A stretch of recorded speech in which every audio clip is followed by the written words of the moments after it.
All right. Live from my kitchen, where my wife was just using the faucet, I'm Anchorpete, and I'm here for another review of the show Loki. And I'm with my good friend, Mr. Brian Corson. You don't have any kitchens near you, right? No, I'm in the basement. You're in a basement with a lot of Transformers. Yes. Yes. And some people might be seeing those Transformers in person soon. I've heard rumors. Yes, spoilers. Shh. So, Brian, let's just get to it. Let's just spoil the shit out of episode 5 of Loki, entitled Journey into Mystery. Yeah, I mean, first of all, I have to say I love the title of the show, episode. Obviously, a call back to the comic series that Loki has been featured in many times. Mm-hmm. I really like this episode. I mean, wasn't I feel like 4 is still my favorite, the previous one, but this one was probably my second favorite out of it so far. Okay. This one I think might be my second favorite too. Okay. By the way, just a little update. My wife, who's still using the faucet, she can't hear you on your end, but when I said the title, she was like, "That's a terrible title." Okay. Yeah, but she left now. But she put her little commentary in there. She left. But yes, Journey into Mystery. I'm really glad that you brought it up. That is a callback to the comic where Thor was introduced, right? Yes. And also, it was for a little while there when Loki was a main character of a book. It was called Journey into Mystery 2. Yes. Yes. So, I really like this episode too. I think that you would not be surprised to see that this episode was written by a guy that writes for Rick and Morty. The writer was a guy named Tom Kaufman, and he's written like 13 episodes of Rick and Morty. Oh, wow. Yeah. We keep bringing up Rick and Morty quite a bit lately.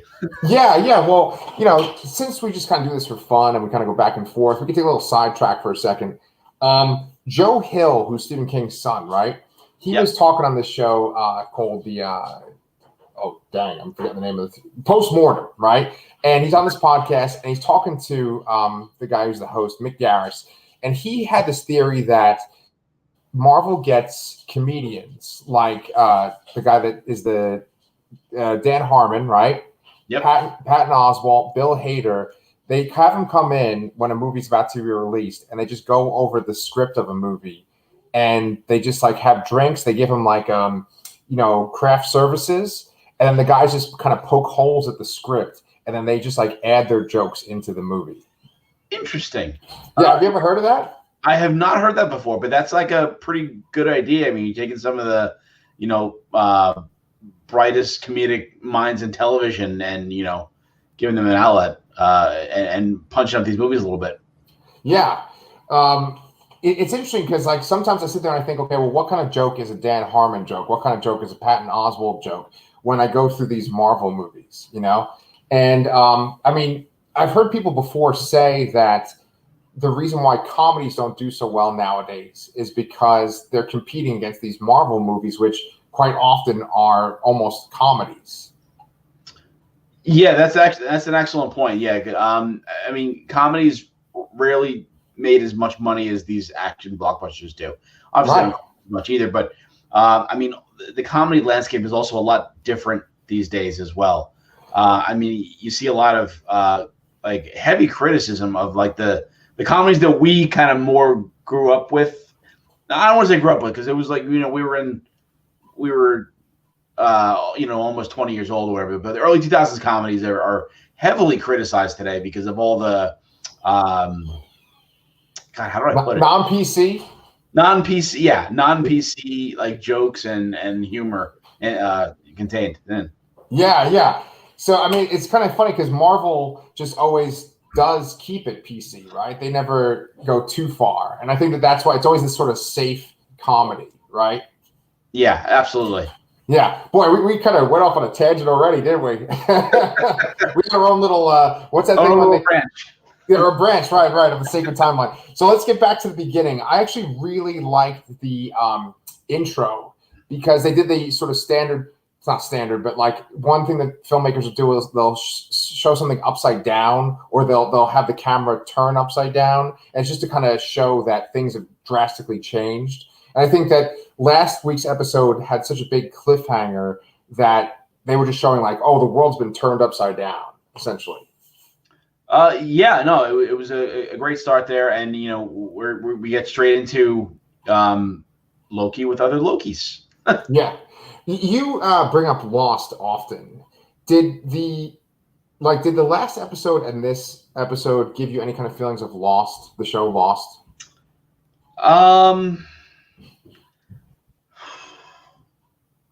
It's hard to say. Lost to me was like a pinnacle like water cooler show, and although it didn't ultimately deliver on all of its mysteries, like it was like it's still like a key influence to me on a lot of these shows that are mystery based. Yes, and I guess a little bit in the show, but I mean not as much. I feel like there's still a lot of the show built on lore. The existing lore that it's almost hard to call it, to put it in the same realm as Lost, because like you literally couldn't know what was happening, but here you kind of could. If you've been reading comics for ages. That's a really good point. Yeah, you could stitch things together. There's nothing necessarily new. It's just how they package it. Exactly, and while that is still exciting, and even us, like we haven't read all of these comics, that exist. I don't think anybody has. Mm-hmm. But it's just you kind of see names and hints and things, and you can kind of piece together at least a slight direction of where it's going, a little better than a show like that. Yeah. Okay. Really good point. I think the reason why I brought up the Lost thing in general was because they had to go through a door in the first shot of this show, right? They go through the door to where the timekeepers were, and we find out that the timekeepers were just essentially a sham, right? And that's very similar to Lost. There's a few characters that are like hell-bent on unraveling the mystery and figuring out who's pulling the strings or what's behind everything. And that's very much like Sylvie. Like Sylvie's kind of like Locke, or the Man in Black version of Locke in the last season, right? And you have to like go to a certain spot to find Jacob on Lost. That's kind of like what the timekeepers are kind of like. And then I also felt like there's a freaking smoke monster in this episode, right?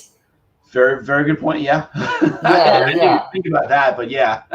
Yeah, and then like essentially once they kind of connected to that smoke monster, spoilers, then they could kind of see what was behind the curtain. And I think that was a big part of Lost lore too, was that smoke monster was essentially the Man in Black, right? Yes. So I maybe it's not a conscious thing, maybe it's a subconscious thing, but maybe Lost has influenced this show a little bit. Well, I mean, arguably it's influenced every one of these shows because, like I said, it's like a I can't think of the word. Blueprint for like a mystery show, I mean, again, although it's not perfect, I mean, everyone kind of hates it now because it ended so poorly, I guess. Yeah, but still, like at its height, it was like amazing television, Yeah, absolutely. And even like Ravona, Renslayer, right? I kind of feel like she's like one of those, like she's like one of the others or somebody working for the Dharma Initiative. They're just kind of trying to keep the secrets. But yeah, they don't know. No, you know what though? I'm not 100% sure with that because I legitimately think that she doesn't know. I think she probably knew that the timekeeper things were robots, but I honestly believe that she does not know who's actually pulling the strings. Okay. Well, what we could do is we could kind of jump ahead for a second because this is the real interesting part for me, and then we'll touch about all the details about the Lokis and stuff. But for me, it's like, where the hell are they going? Once they got rid of that smoke monster, Aloth, right? Alioth, okay. Once that thing went away, like, what the hell is that place? All right, so I'm going to just jump straight into my theory. So, yes. Remember how like in the second and third episode we were talking about how all like the internet and Twitter was just talking about like things that didn't really matter to the plot? Today, quite the opposite. A lot of people were talking about Kang the Conqueror, and a lot of people are pointing to that being who is there. Okay. And I still don't think it's exactly that. Okay. I still stand by my statement earlier on our show. Yeah. That we will not see Jonathan Majors as Kang the Conqueror in this show. However, being that we're sort of kind of in limbo here, I believe. Okay. And Alioth exists there, and the other person that exists there is Immortus, which is the future version of Kang the Conqueror. So I think it's kind of like a way to give us that without giving us that. There you go. There you go. I mean, I don't know if people are going to be disappointed by that because it's not exactly the same thing. Yeah. I'm thinking that's what we're dealing with here. That's the man in the castle at the end. Okay, Mortis. Okay.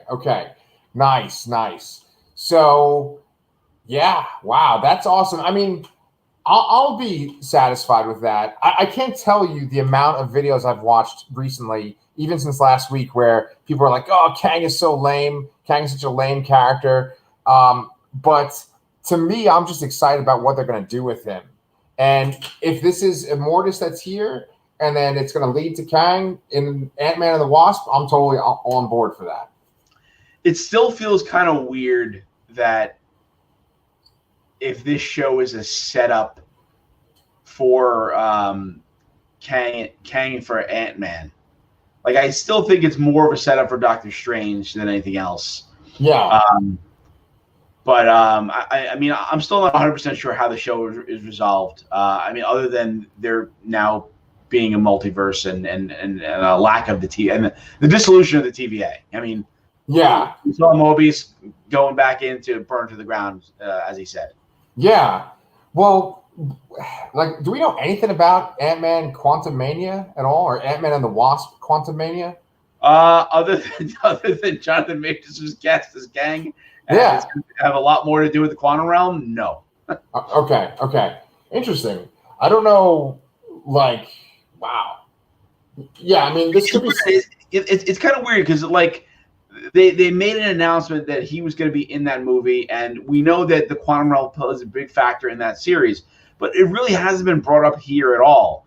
Obviously, there is some time properties to the quantum realm, obviously, because the original Janet Van Dyne was able to survive there for like however long. Yeah. And time moves differently and all that.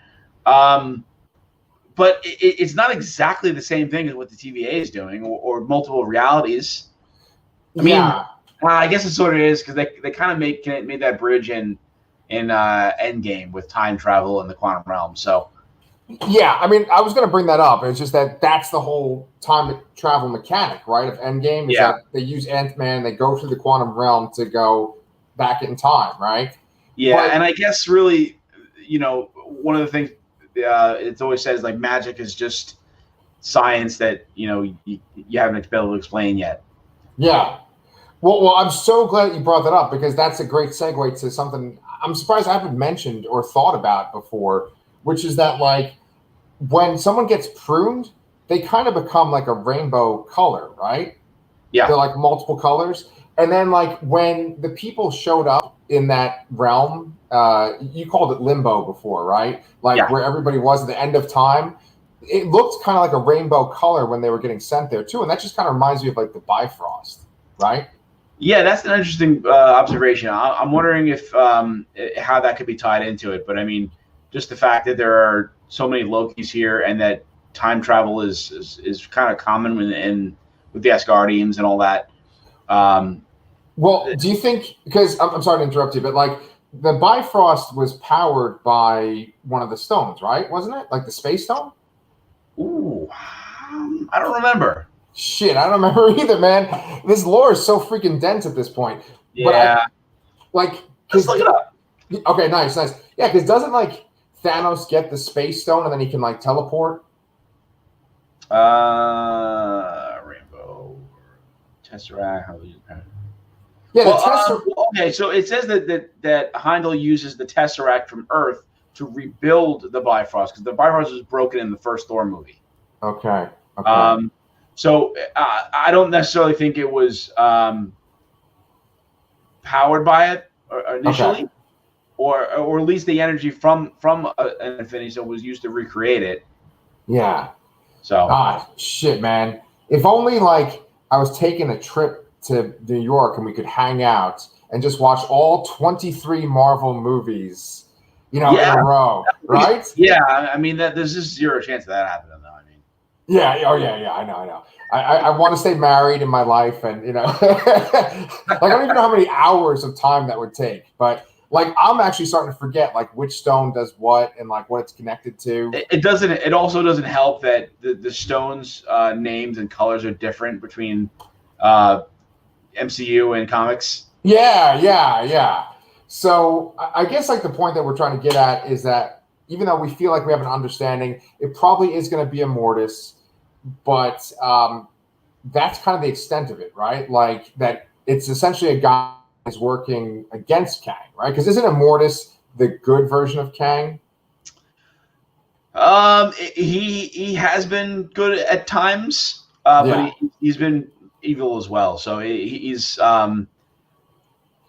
misguided, I guess. Yeah.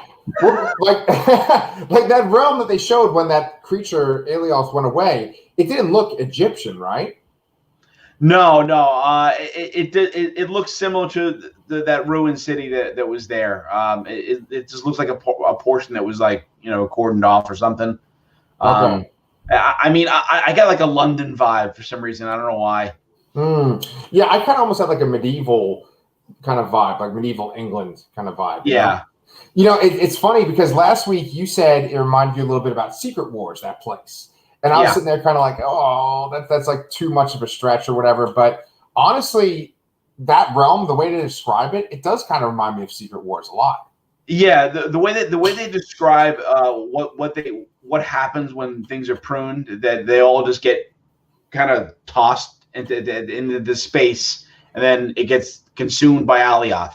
Yeah, it is kind of reminiscent of Battle World in general, but I mean, I no longer think it's Beyonder because obviously I think it's Mortis now, but yeah. I don't know. You take some stabs, you hit some, you miss some. Yeah, but it's funny, right? Because this is a little dark, but like, well, we couldn't just kill them. We had to like disperse their atoms or something like that, right? And we had to like send them to the end of time so that their atoms would be destroyed. And it's like, why don't you just shoot them and then just throw their corpses into a furnace, right? That's one way, right? But I guess like there's they prune whole parts of reality, right? So. Yeah, I think it's because they're not just getting rid of people; they're getting rid of entire, portions of reality. And also, I think with the pruning effect rather than killing it kind of helps keep the illusion up for the people who work in the TVA. And they're to God, there's a ringing here because my water thing is going off my fridge here. Sorry, it's distracting me. It's all good. It's all good. It helps give the illusion up for the people working at the TVA because they have to uphold the sacred timeline. Yeah. Okay. So yeah, it's all this like kind of meticulously put together thing, which is kind of funny because that reminds me of Rick and Morty. Like Rick and Morty, the people behind the scenes are so connected to Rick and Morty, and Rick and Morty can get so convoluted and confusing at times. I think it's pretty appropriate. Let's see. And so you said to me that you wanted me to share something. An image. Yeah. This. I just really appreciated the Easter eggs in this episode, and there were two that were like back to back. If you can. Whoa! We're gonna obvious effect there. Let's see. Can you see my desktop now? I see a white screen. Okay. All right. Hold on a sec. Do you see anything now? Nope. Okay, let's stop sharing. Okay, so we okay. I'm gonna do it. Yeah. Okay. So why don't you tell everybody what showed up? So when the Lokis are traveling to their secret underground Loki bunker, there's just this a really curious thing in the background, and it's a big helicopter that says Thanos on it, And it's just something that exists in it actually exists in Marvel Comics history. There's a point where Thanos drove a helicopter with his name.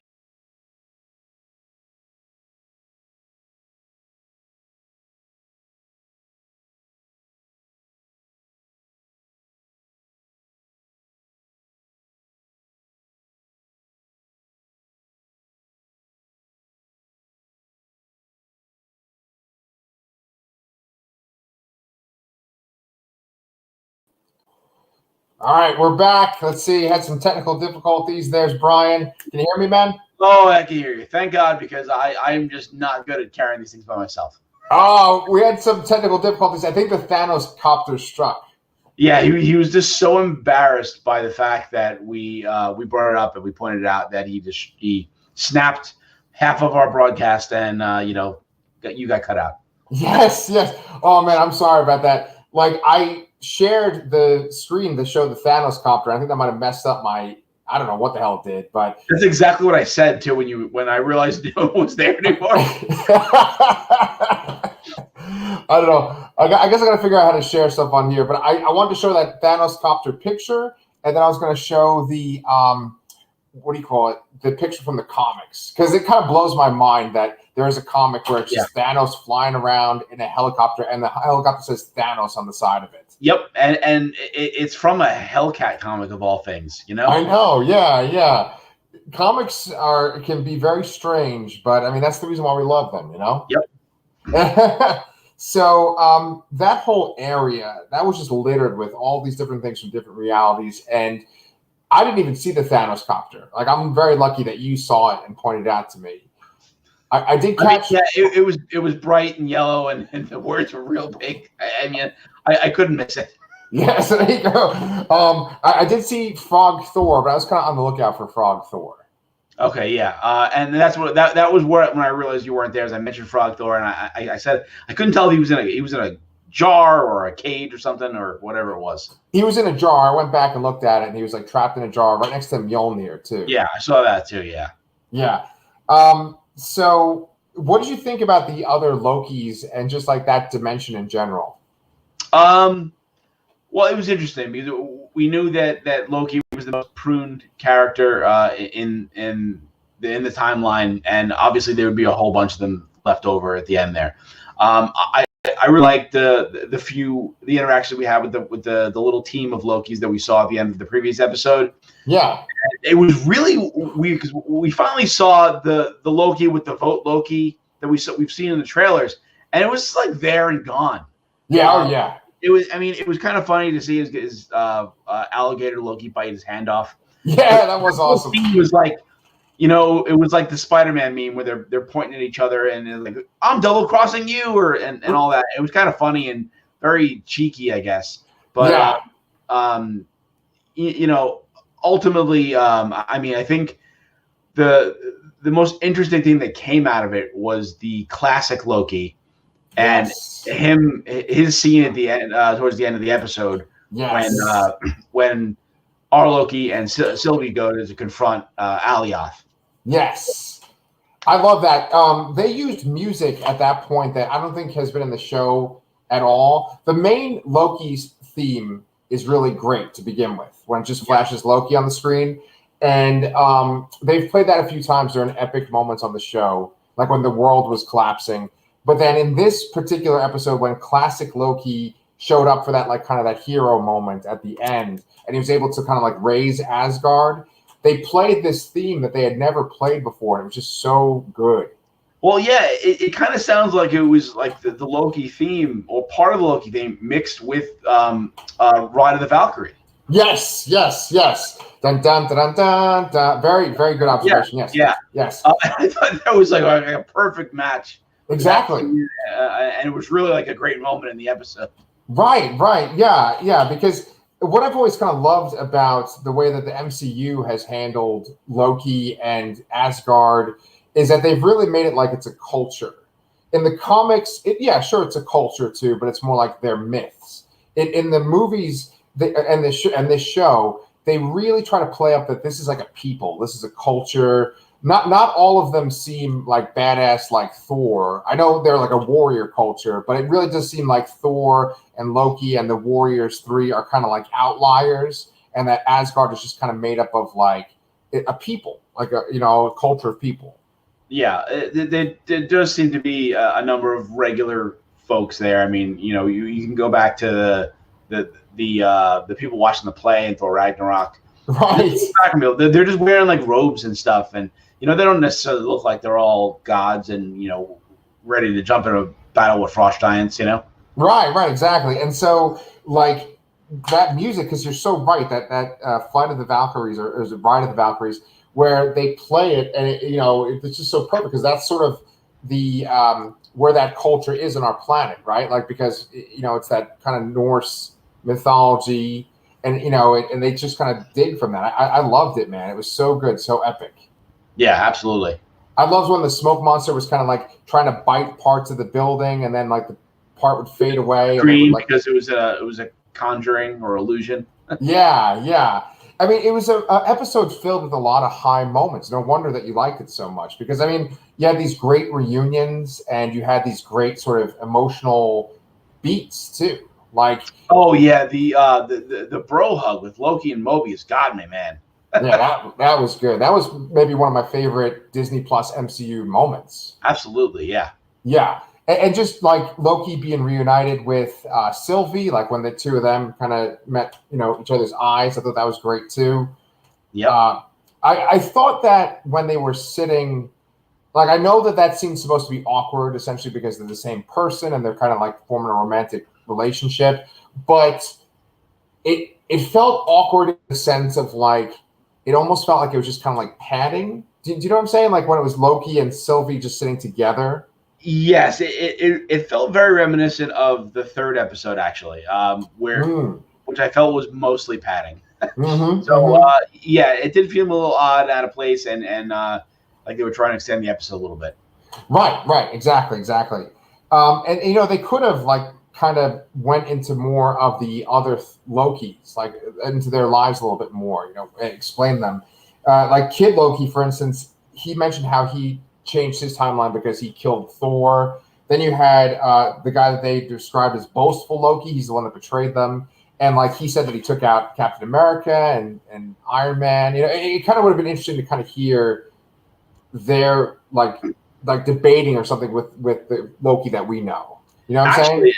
Come to think of it too, I thought the most interesting one was also the classic Loki there. He said he basically he had lived the same life that our Loki did, but instead of confronting Thanos on that ship, he sent a projection, and then he just hides himself away for a really long time.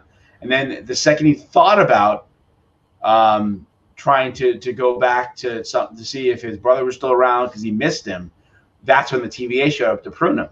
Yeah. So it's almost like if you're just gone out of the watchful eye of or somewhere where nothing matters, much like the points before those disasters that Sylvie was hiding out in, the TVA doesn't care about you. Yeah. That's interesting. Where you have like no impact whatsoever. Kind of makes me wonder if like the TVA is connected to the Watchers at all. I don't know. Yeah, there definitely seems to be some kind of overlap there. But I think the TVA takes a more of an active role in preventing and correcting things. Where the Watchers literally just observe, and it's against their code to interact. Yeah, really good point. Yeah. Let's see. I'm just trying to think if there's anything else about this episode was there anything else that you wanted to talk about? Is there anything else? Yes. So another little thing that added to my theory about Mortis was in the background of the city, there a lot of people thought there was a Stark Tower in the ruins. Yeah. It actually says Kang. It's QENG. Which is a corporation that was run by Nathaniel Richards, who is Kang. Oh my God! So that's another little Easter egg in the show that I probably should have mentioned up front. That I thought was interesting, and I did not pick up on that. I found that on the internet. So yeah. Yes. Yeah, I saw I saw that what looked like the Stark Tower, and I was like, wait a minute, the letters look off or something. And that's awesome. Okay, like man, some people just have like eagle eyes for this kind of stuff. Yeah, I mean, there's tons of stuff to find in these shows. And I'm sure there are things that are missed all the time too, and there's nobody picks up on. Yeah, I mean, there's like deep meanings for everything. Like probably like the fact that like Mobius is driving some kind of pizza car. They're like, oh, that ties into this. You know, it's like what? There was one thing I picked up on. I wonder if you did. With the alligator Loki, right? Yeah. Classic Loki could tell what he was saying, and at one point, one of the Lokis kind of lies about something, and the alligator goes, "Mah," right? And then classic Loki says that he said lying, or like that's alligator for lying. Did you see that part? Yeah. Well, I kind of felt like that was a reference to Lion Cat from Saga. Oh, yeah, okay, yeah, I can see that. Yeah. Because it's not like he said you're lying, or he said that's a lie. It's like he said lying. Like, yeah, I get it. Yeah, no, I didn't even think of that, but yeah, it's very possible. I mean, that's God. When is that comic coming back? Dude, I don't know. That's a fucking awesome comic, though. Yeah, I guess that's it. Oh, there was one thing I had a little confusion about too. Like Sylvie was fighting with Ravona in the beginning, and then she said something about, did you have a problem orphaning little girls? And so was the idea that like Ravona killed Sylvie's timeline, and that's how she made her an orphan? Like I didn't get how she was an orphan. Yeah, essentially yes, because she was the last thing from her timeline that exists. She essentially is an orphan. Okay. So I guess, I mean, maybe we could speculate a little bit about what we think is going to happen in the next episode. As I mentioned, I don't think that Ravona knows who's really pulling the strings of the TVA. But I'm not quite sure why Mortis. I mean, what is Mortis's motivation to create the TVA, or to fake the creation of the fake the timekeepers, or even if they are fake, you know, are they? Because in comics, both of them exist. They are actual entities that do exist in the comics, but it seems to me like they're a plot device here, or a front for, like, you know, much like the Wizard of Oz. Okay. What if it's a Mortis? What is he doing, and why? Well, why does he want to have a single timeline? Okay, I kind of have a theory on that. I would say that maybe the single timeline is he's able to, like what I said last week, have a time. Like I said last week that Kang wanted one timeline because it's like where he can't be defeated. Yes. So what if it's like the inverse? It's like there's only one timeline where Kang doesn't win, and so he's preserving a timeline where Kang doesn't win. Do you know what I'm saying? Okay. It's like the flip of what I said last week, where like he knows Kang is going to conquer, and so he's trying to essentially have one timeline where Kang doesn't win. Or, I mean, could it be possible that it does have more of a relation to Ravona? I mean, in the comics, Ravona canonically dies. And, you know, clearly she's here, and she's a variant. So, I mean, is this sacred timeline a variant itself of the real timeline, where, like, the one time where Ravona doesn't die, or she's plucked out of reality or something? Yeah, man, that's even better. That's better than what I just said. Because what I said is essentially for like long-term MCU bullshit, building things on top of each other. But your thing ties it together, and it gives her a lot more weight as a character, right? Yeah, because she does seem to need some more weight there. Like I said, I mean, she's clearly, you know, in on something's up at the TVA, but she's still, you know, pulling some strings. But she's not the main string puller. Do you think that is it B-15? She's Hunter B-15. That's Wunmi Masaku, right? That we always talk about. I mean, she's been a big part of the show too. Do you think that maybe she's Ravona's like sister and she doesn't even know it? No, you know what? I'm kind of wondering also. there's my favorite sound again. I don't know if you can hear that or not. Yeah, I can. Oh, yeah. Oh, okay, sorry. That's all good. I'm kind of wondering if the variants of the TVA are all like maybe perhaps people that were about to die and they were like kind of plucked out of time. Right. They're all connected. They're like refugees, like Asgardians. Yeah. And I wonder how if that would tie into that. So I'm thinking that's more of her place there, and Ravona is probably similar in that sense, but I think more of a focus because of the relationship between her and Kang.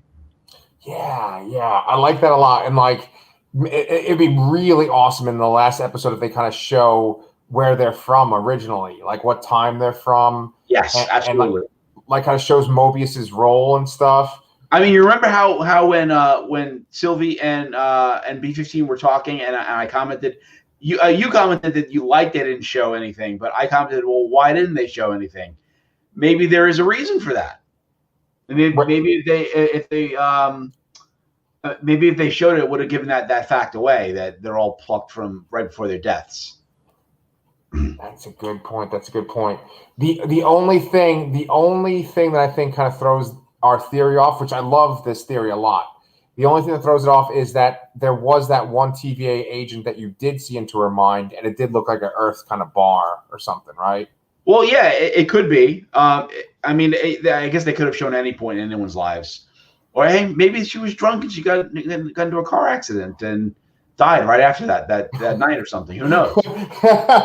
Right. Let's get real dark.